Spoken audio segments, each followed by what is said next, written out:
Hi friends, இன்றைக்கு பார்த்தீங்கன்னா நான் கோதுமை அல்வா எப்படி செய்கிறேன்னு உங்களுக்கு காட்ட போகிறேன்.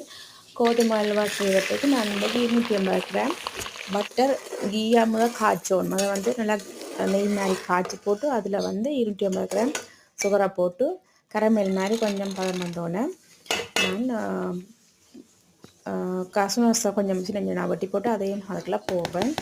அதே மாதிரி 260 கிராம் 260 கிராம் வந்து மா எடுத்து நான் அதை கொஞ்சம் தண்ணியில் கரைச்சி போட்டு அதையும் இதோட ஊற்றி போட்டு நல்லா கிண்டி கொண்டு இருக்க வேணும்.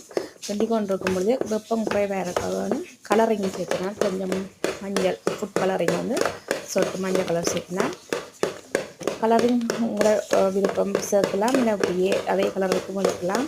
அது நல்லா கைவிடாமல் கிண்டி கொண்டு இருக்க இந்த நெய் வந்து மேலே வர வேணும். நல்லா அந்த அளவுக்கு மேலுக்கு இந்த தெரியுது பாருங்க, நெய் மேலுக்கு வர்ற அளவுக்கு நல்லா கிண்ட வேணும். அப்போ தான் இந்த மாவு வெந்திருக்கு. அப்போ தான் இந்த மாவு வந்து நல்லா வெந்திருக்குன்னு அர்த்தம். கோதுமை அல்வா ஈஸி. நீங்களும் இப்படி இது மாதிரி வீட்டில் செய்து சாப்பிடவும்.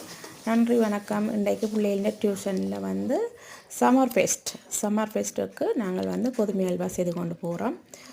ஸ்வீட்டாக உங்களுக்கு பிடிச்ச மாதிரி நீங்களும் இது மாதிரி டைம் இருக்க வீட்டில் செய்து சாப்பிடுங்க. Please subscribe. நன்றி, வணக்கம். பாய்.